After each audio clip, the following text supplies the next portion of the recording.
of course, is racing toward this deadline tonight at midnight.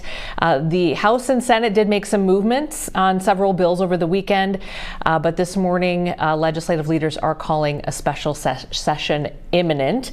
So, the clock is counting down here. We have first up DFL Senate Majority Leader Erin Murphy, who just spoke a short time ago, talking about the end of this session, some confusion over the budget deal, and then what needs to happen with this upcoming session. So let's take a listen to her, and then we'll listen to the GOP when we come back.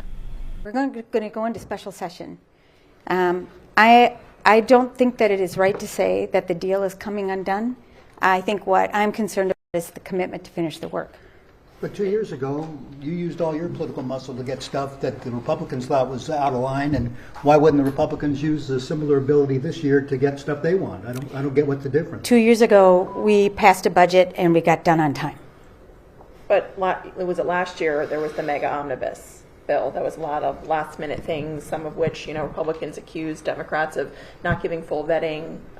Those bills passed on the last night were all conference committee reports. So they were all vetted through the process. My point is that we have a clear glide path to finishing up this session and finishing up the budget. And I don't understand why new conditions have been added in these last number of days. We're going to finish up the day. We're going to go home. We're going to get a little rest, and I'll be back here tomorrow, ready to get to work to finish this budget. And I just hope my colleagues in the other body have that same spirit and commitment to finishing the work. Do you think you'll even have enough work to carry you through until midnight? Do you think you'll even have enough work to keep busy until midnight tonight, or are you going to go home early? We hope that a couple of the bills that we know, state and local government and higher ed, that are ready to close, and there were new conditions added last night, get ironed out so that they can be done. I want to thank our staff, our nonpartisan staff, and the staff in the revisor's office who work now around the clock in order to process bills, and they were here around the clock last night getting ready to process those proposals if we get them buttoned up so we can pass them today. So I don't expect that we're going to be going home anytime early today. I'm just worried that we won't have enough work to process, and we need that information to come over from the House. I do know that while we're here, our members are going to continue to meet in conference committees and continue to pursue as much as they can to get done. Have you had any conversations with with the Republican Minority Leader Johnson about what it would take for his caucus to put up the votes for the Minnesota Care Rollback for undocumented? So, or do you have the votes in your caucus at this point? Leader Johnson and I have continued to talk about a variety of issues, bonding issues, environmental issues, healthcare issues. We have a good and open line of communication, and that will, I think, really benefit the legislature here in these next couple of weeks. What about your own caucus? I mean, we heard Senator Seaver say that she doesn't support provision, and maybe other members of the Blue Dog Caucus may also not. I mean, you have the votes. So I have a path to pass the budget deal that was enacted. Does that include you being the sole DFL member for it? I hope that we're able to find the way to move this budget along with our votes. We have 67 votes in the Senate, and we will figure out how to get it in place. We have to pass a budget for the people of Minnesota. Is Memorial Day enough of a deadline to spur a deal by then? I hope everybody's thoughts of the cabin and the lake will propel us to get done by Memorial Day weekend. But you don't think it'll be a one-day special session? I think the time between now and when a special session is called will determine the length of the special session. So you don't think you'll necessarily, when you said you'll come back to work tomorrow, you don't necessarily think a special session, you'll be ready for Walz to call a special session tomorrow? That is a question for the governor. I will be here and ready to work for the Minnesota Senate, for the people of Minnesota. So there seem to be some other issues too that perhaps there was confusion about, or Democrats maybe have also reopened, like private school fund cuts to private schools is one example, where it really sounded like at the press conference last week that the leader deal was no cuts to non-public schools, and now a member of your caucus is saying, well, that is on the table still. So is there some confusion about what's in the deal? No, I don't think there's confusion from my perspective at all in what is in the deal. I think Speaker Demuth doesn't support that and was speaking on her behalf. That issue will be resolved in the conference committee.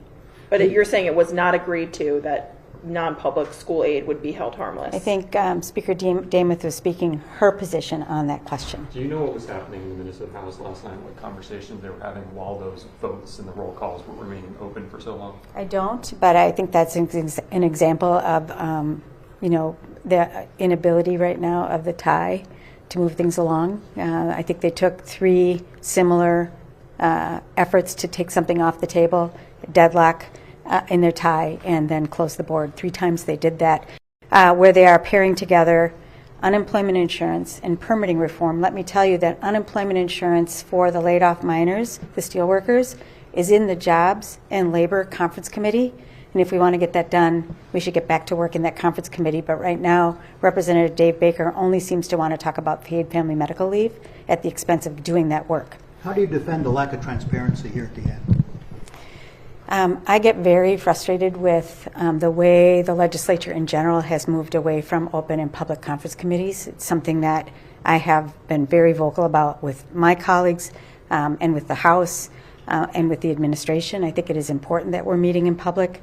But right now, I think that there are forces that are making that much more difficult.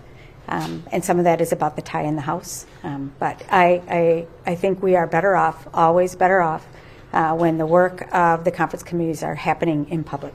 Was it your understanding of the deal that the agreement was to not pursue additional changes for paid family leave? Because that also seems, like you mentioned, Representative Baker and Speaker Demuth had said twice, it seemed, that there were no other changes in the deal besides the maximum tax cut, but now they also still seem to be saying that just because it's not in the deal doesn't mean it can't still be in play. I mean, I've seen a number of things that we resolved in the negotiation around joint targets that continue to come up from the House Republicans. and that's one of them. Like, you think you resolved, your understanding was you walked away from the agreement with an agreement to not make more changes to paid family. Yeah. Okay.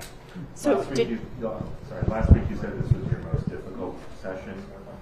That was last week. How are you feeling this morning? I would say that's right. It is hard. This is always a difficult time of the year.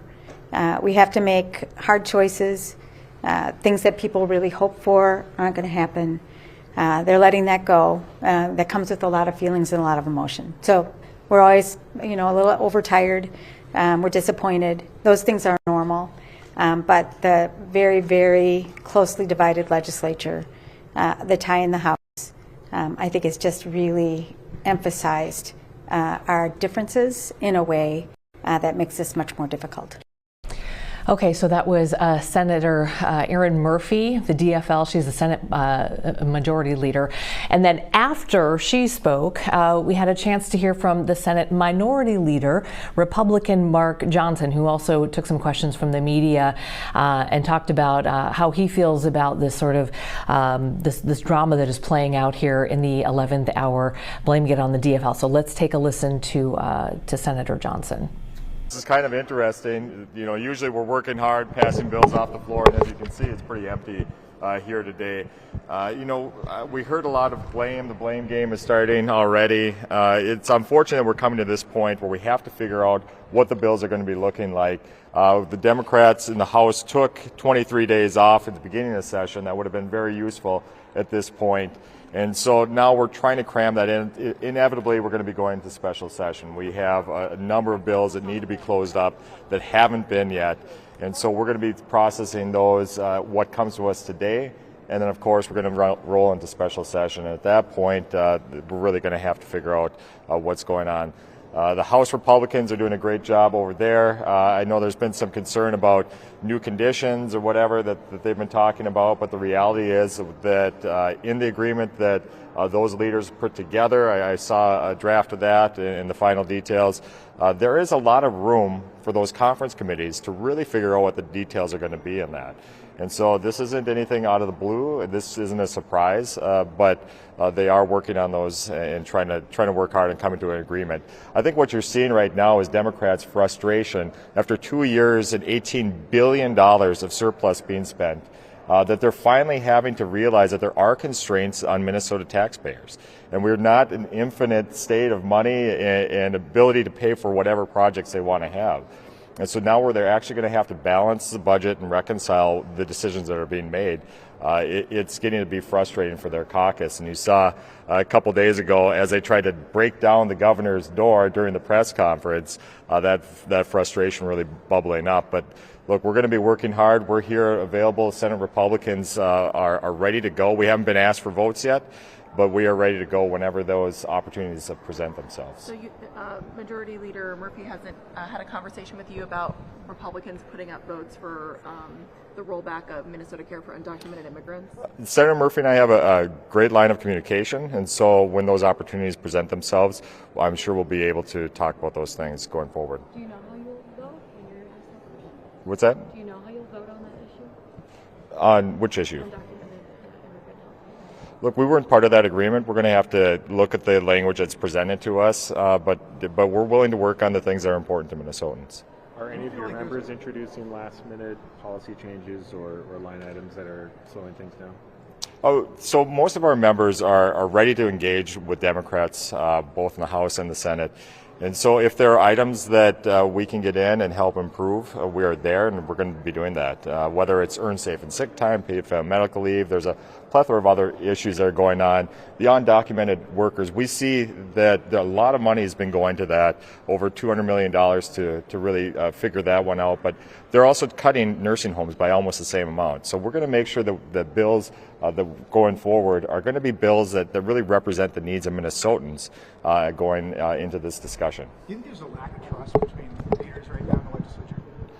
Look, I think we've all represent different caucuses, and so trying to figure out how this puzzle fits together is a big chore.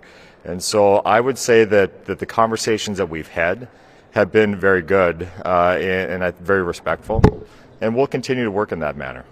Was it your understanding of the deal that there would not be changes to paid family medical leave and sick and safe time? No, what I understand from the deal, and again, we didn't sign off on that, but what I understand on the deal was that conference committees will be doing the work. And so there's opportunities to move within that agreement and make sure that those bills come out in a way that we can have bipartisan compromise. How long do you expect the special session to happen? Oh, I have no idea. It just depends on how well those committees in different jurisdictions get along and able to figure out that solution. Are you getting Done by Memorial Day? Do you want a guarantee on that one? Or? Are you satisfied with the amount of transparency? We heard Senator Pratt last night saying in the legacy bill, there was one hearing and that was to sign it. Minnesotans expect transparency, and I know some committees have the ability to, or have done a little bit more transparent, but I'm hoping that as we roll into special session, that it's very transparent to Minnesotans on what is going on, the positions that are held. That is very, very important. We can't be doing this behind closed doors, and the tendency would be in special session to make the agreement and then move forward. So I'm hoping that we can open up the doors, shine some light on the process, and see what people are saying. I know you didn't sign the agreement, but another kind of point of conflict over what's actually in it seems to be on the private school funding and whether there was an agreement to not cut aid to non-public schools. What was your understanding of where everyone landed on that? So again, that was one of those issues that I didn't see within the agreement, so I don't know exactly. I think that's something that was left up to the conference committees themselves to determine on that one as well. But I know the House has House Republicans have a very strong position on that. Does your caucus share that position? Yes, we want to make sure that we're protecting non-public. How does the rest of your caucus feel about the agreement as far as, introducing new provisions here on the floor, kind of respecting the confines of that agreement and maybe, if they're introducing other things, delaying some of that work to get some of your caucus's priorities across the finish? Look, we're going to show up, Quinn, every day and make sure that we're putting forward our priorities. We're not subject or held to that agreement. We didn't sign the agreement. So we are going to fight to the very end to make sure that our caucus is represented well and our constituents within that. We are going to be fighting to the end to make sure that happens. Now, the House Republicans are working within the confines of the agreement itself. They're not adding terms that are blowing up the overall global agreement. But trying to figure out a way that they can move forward with the votes in their caucus and in the House Democrat caucus to move those bills over to the Senate. Just to be clear, are you saying that you don't agree that the House is holding things up? Do you have a different understanding of why things are? Yeah, I would say that they're working within the agreement and trying to make sure that their caucus is getting their issues pushed forward. So I don't think they're holding things up or not arguing in good faith or discussing these in good faith. I think what they're doing is simply trying to get through the conference committee so they can get the votes from both sides to move it forward and move it over to the Senate. Okay, we've heard now from both sides, a lot of capital speak there, about 15 minutes of both sides speaking in a language that many of us have trouble understanding. So fortunately for us, we have our chief capital translator here, Corin Hoggard, to join us. So for those who may be watching and for those who've been following this and are still in the weeds here, can you explain this to us, like one of these, like we're 5 years old? Let's start there, Corin. I'll just start. I'll say I'm a Yankees fan, and Derek Jeter was notorious for answering a lot of questions by not actually answering questions, but saying a lot of words that didn't answer the question. And I think a lot of politicians are very polished at being Derek Jeters. And so that's what you just heard. Yeah. Honestly, where we are right now is very far from done. I have a little thing here right now that talks about all the conference committee bills, and those X's there mean that they're done and the blanks mean that they're not. So this is just the conference committees. There are some things that don't go through conference, but you can see a lot of blank space over on this side here. That's where the done ones are. So 7 of the 20 have finished, and that doesn't even include the undocumented coverage in Minnesota Care. So deep breaths. Deep breaths. Okay. We have a long way to go, and there are, 7 of 20 are done. Only 2, well, maybe now down to 1 of those are actually scheduled to happen at some point today. Okay. And it's at the call of the chair, so that means whoever's got the gavel that day, whenever they decide it's going to go, it's going to go. We don't even know when that's going to happen. Okay. And it looks to me like one of them fell off. So they have nothing to do right now. Okay. All right. So And they have everything go ahead. to do. So leading up to this, I mean, Salem was pretty smooth, seemingly, leading into this with negotiations over the course of the last several weeks. Everybody's recognizing that conversations were respectful and they were good. Senator Murphy alluded to some sort of new conditions, which sounded like kind of, somebody had thrown stop sticks in front of them. Is that your read on it, or what's been happening here in the last couple of days? It's hard for me to really get a read yet. We have a conversation coming up with Speaker of the House, Lisa Demuth, in about 10 minutes, and maybe we can kind of get, the other side of the story here, because it does sound from Majority Leader Murphy as if the House Republicans are trying to change some of the details that were agreed upon in all of those lengthy negotiations between all the leaders and the governor. But a lot of this, again, I complained last week about transparency. You might have heard some of that conversation there. All this is being done behind closed doors, so we don't really know what's happening. So, for example, the Higher Education Conference Committee met yesterday. They called into order, then they didn't do a thing, and said they'd come back when they had kind of worked everything out. Well, they never came back. This morning, they apparently have an agreement, but according to Majority Leader Murphy, it includes some more details that were not part of the agreement. I don't know. It sounds to me like both of the leaders in the Senate say they are ready to do their work, but on the House side, it seems like some pieces of that agreement are not sticking very well. I thought all along it would happen on the Senate side because you may not remember, but Minority Leader Johnson was a part of those negotiations, but he didn't sign off on the final agreement. Right. I remember we talked about that and thought, well, I wonder if that's going to come back in some way, shape, or form.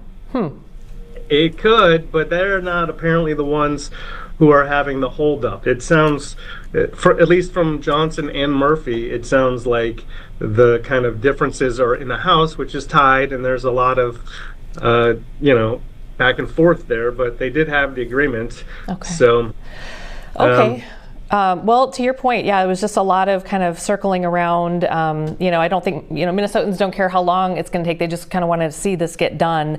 I think as does everybody. But so I guess we'll hear more from Representative Demuth coming up here shortly. You said in about 10 minutes or so? Yeah, she's supposed to talk to us at 12:30. I can tell you, they're not going to finish on time. There will be a special session. There's a lot to hammer out still. They're again probably going to meet behind closed doors after today to try to hammer out the details. And then it's a matter of, when does the governor call a special session? Does he call it as soon as they've kind of hammered everything out, and then it's a short session, or does he call them back early and kind of force them to do all of this in the daylight, and maybe the session takes a long time? Wow. Okay. Well, I mean, it never goes smoothly. It never goes super smoothly. But coming into this, I think it looked like it was on track, and now maybe just not derailed, but it looks like it's definitely slowing down quite a bit. So, all right. Well, we'll check back in with you. I made a quick chart. I'll tell you real quickly. Yeah.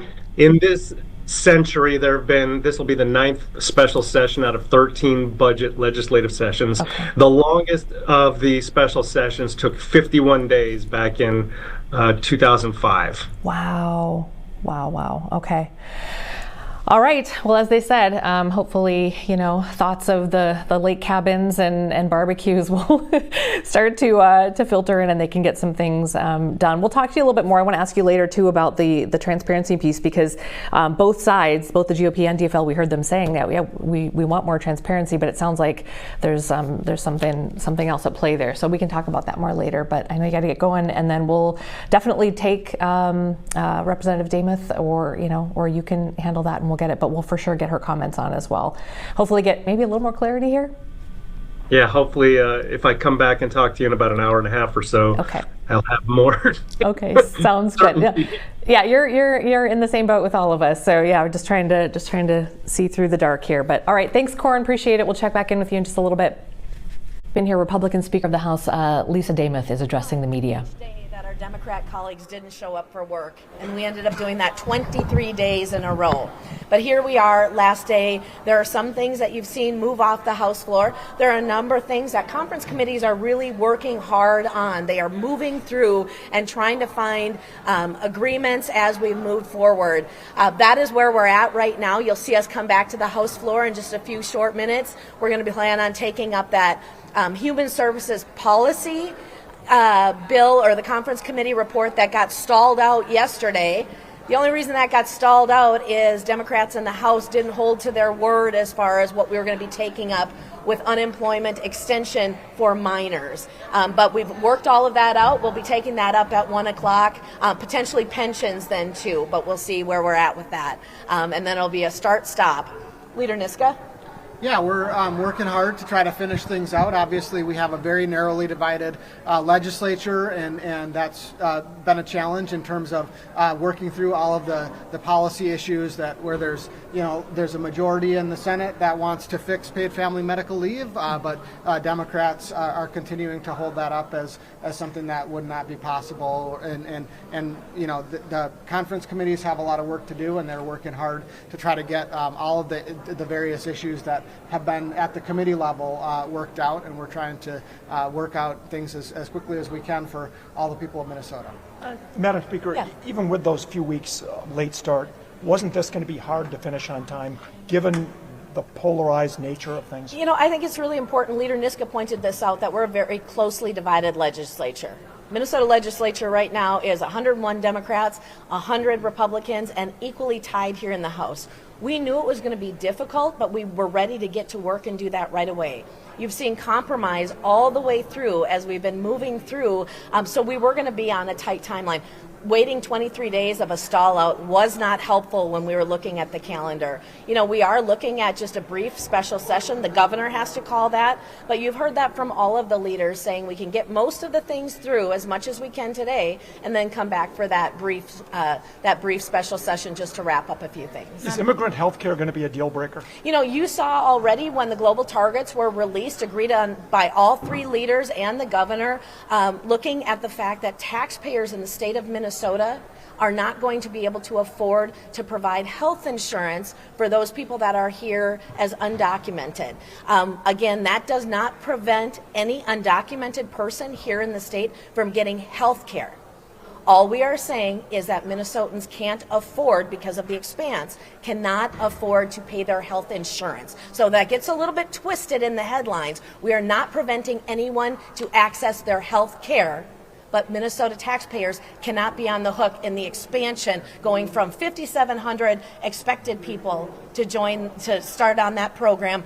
And from January 1st of this year till April 24th, it's over 20,000 people. It is unaffordable. But could it be a deal breaker? It is not a deal breaker for Republicans and most of the state of Minnesota. They're saying we can't afford this. And so we have worked really hard to find cuts. We've got over $5 billion of cuts in the state budget and spending between last biennium and this biennium. As you remember, $18 billion of surplus over the last 2 years was absolutely spent and raised another $10 billion on the backs of Minnesotans, and we are headed toward a structural imbalance. In the global targets, along with the changes that we've made, we've attacked that structural imbalance by almost 45%. We've done very good work. Hard decisions, very good work, and we are ready to get those things in bill form and get them passed. Madam Speaker, since you guys reached this global agreement. Go ahead. What's that? What is changing since you reached this global agreement? Well, we're hearing that things have changed. I mean, Democrat legislators were pounding on the governor's door. That's what's changed. I mean, as to the previous question, obviously we are concerned about whether Democrats are going to hold up on their end of the deal in terms of the deal. And then there are a lot of issues, as was made clear in the announcement of the deal, that are still at the committee level that still have to be worked out in terms of the details in each particular budget area, trying to make sure that the policy and the finance in those areas works out for in order to put our state on the best fiscal track possible. But Madam Speaker, can you clarify though about what was in the global deal? I ask because it seems like there's back and forth over paid family medical leave changes. The furthest you could go, you said, was 0.1% reduction. Non-public school aid being held harmless. The Senate Democrats think differently, but they think differently on paid family medical leave. So was there an agreement beyond Minnesota Care on those other policy issues? So there were issues? never the votes to pass any type of cuts to non-public school aid. There were never votes for that. That was not part of the deal to make cuts in that area. As you've seen, our chairs in the conference committee come up with millions of dollars of cuts that never touched that at all. That wasn't part of the deal. Paid family medical leave, we only had that small decrease in the tax on all Minnesota businesses. But yet we are hearing from Senate Democrats, Senator Seeberger, Chair Baker here in the House has been a leader in this area. They're still hearing from businesses, and there is bipartisan desire to make additional changes to paid family medical leave before it even rolls out. That was not part of the global agreement, but yet if there is a desire to do that here in the legislature, that could be part of things as we move forward. I have no intent of going back on the global deal that was reached. We signed that in good faith. Hard decisions were made, and this is what we need to do. So we are continuing to work forward in each of the areas, both those that have been settled that you saw come off the floor, ag, housing, veterans, and then we'll keep working on these more contentious ones. The conversations that were happening while the vote board was open for all that time yesterday, are those a sign of maybe something we should read into as the state of things in the House and where they stand right now? I think the things here in the state of the House, basically, and how we're working, is there had been an agreement that had reached as far as how bills were going to come up, that minors unemployment extension, and then it looked like we couldn't get that off the table as had been promised. So our effort was to keep having those conversations. The board stayed open. Leader Niska was very key, and that I'll let him answer that a little more specifically. Yeah, we think it's really important that the workers at those two mines that have been shut down just have the security of having a clean extension of their unemployment insurance benefits. That's a Democrat-authored bill that we thought we had an agreement to calendar for today in the normal course by putting it on the calendar for the day through the floor vote. When that motion, then when Democrats weren't willing to take that motion off the table and move forward with what we thought was agreed to, that was why the board was left open, and we were having discussions about what we were going to need to do in order to get Democrats to come to the table and do what and we did get an agreement that we are going to pass that out of the House today. We're going to suspend the rules. Democrats agreed that they were going to sometime later on today they are going to agree to suspend the rules, and we will be able to send that over to the Senate. It has not been taken up as a standalone bill in the Senate. At least it's not on the Senate floor. But if we do it early enough in the day, we're hopeful that the Senate will also agree that it's important to give those minors that security before we end a regular session. Is that a symptom? Have to go alone and not just go in the jobs bill, which is what Senate Majority Leader Murphy said it should be. You know, it's really interesting to watch that, though. It is a Democrat-authored bill here in the House. It is authored by Representative Johnson, and so he wanted that as a standalone. You know, the mining community and the northern Minnesota, the Iron Range area, is really looking for a signal from the legislature that we have their backs as they are facing something unexpected. And I think it's important to Representative Johnson to have that as a standalone. Is that a symptom of some issues on other bills, other budget issues, that you guys can't get that to the floor and establish division on something like that? We are absolutely working together, and as you know, last day of session, and as tightly divided as we are, there are different perspectives all the way across. I'm not expecting anything different than what you're seeing right now. I think as viewpoints on these different bills come forward, that is the whole process of what we do. We debate and we hear, and conference committees work. Everything has been very, very public, and then you'll hear us on the House floor as we can get things there. So I think we're in a difficult position, but I think we're really set up for success here in the state of Minnesota. Your caucus had a temporary majority for several weeks.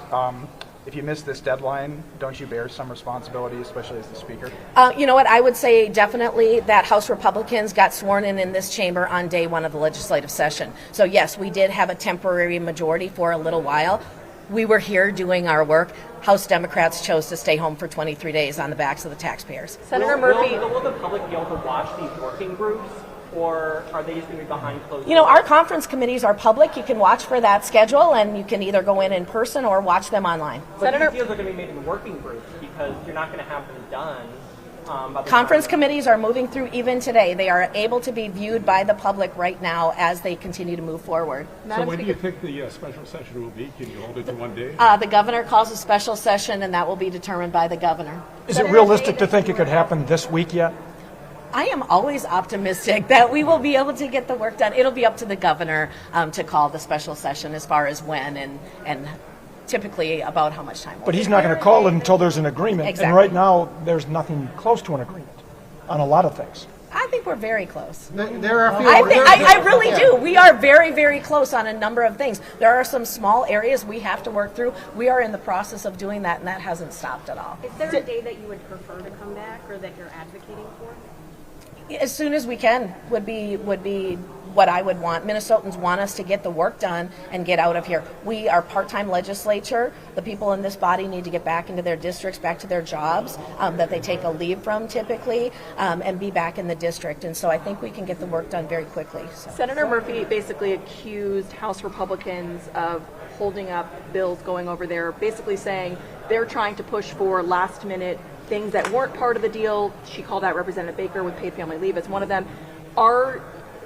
Is that holding things up? What do you make up for accusation? I didn't realize that she had made that accusation. I've been in meetings, so I haven't been able to watch that. That's a little disappointing because I don't think this is a time for accusations. What I will say, though, is we are absolutely not holding a single thing up at this point at the desk. We have the Human Services Policy, CCR, that we're going to be taking up shortly. If you stay, you'll see that happen. And then we've got the pensions bill. That's all we have at the desk. There are things that have not even gone through the Senate, education and other things that have not gone through the Senate yet. So we are sending over everything as much as we can. But you say the holdup is in conference committee. You know what? People are working in their conference committees, and there are different areas that they're kind of finding sticking points, but they're working their way through. That is how this is intended to go, but nothing is being held up intentionally at this point. Is assigning conferees on the committees that don't have them already a priority before midnight tonight? I think the only committee that doesn't have conferees is the Education Finance Committee, which, well, the Education Finance Committee, the Senate sent apparently isn't going to do anything with that. The House has passed a bill, and it's up to the Senate to take action on that. The tax bill has always been one where the House has never sent over a tax bill until the rest of the finance bills are wrapped. That's just not something that the House ever historically does because it's the prerogative of the House to pass a tax bill. Speaker Demuth, if I could just clarify what you were saying about private school cuts. Was it in the deal to not cut aid? That was never part of the deal to cut them. I mean, it was never there. There are not the votes to support but that. Was it part of the deal to not cut them? It was never in there to cut them. Okay. Never part of it. He was saying that Speaker Demuth, you specifically instructed House Republican committee co-chairs not to communicate with Senate committee co-chairs, including do you respond to that? All of our committee chairs, the chairs that have gone into the conference committees, are working as much as possible with our Senate, with the Senate, with the DFL. There has been no instruction from me or my office to not communicate with those on the conference committee. That is absolutely untrue. All right, thanks. Thank you.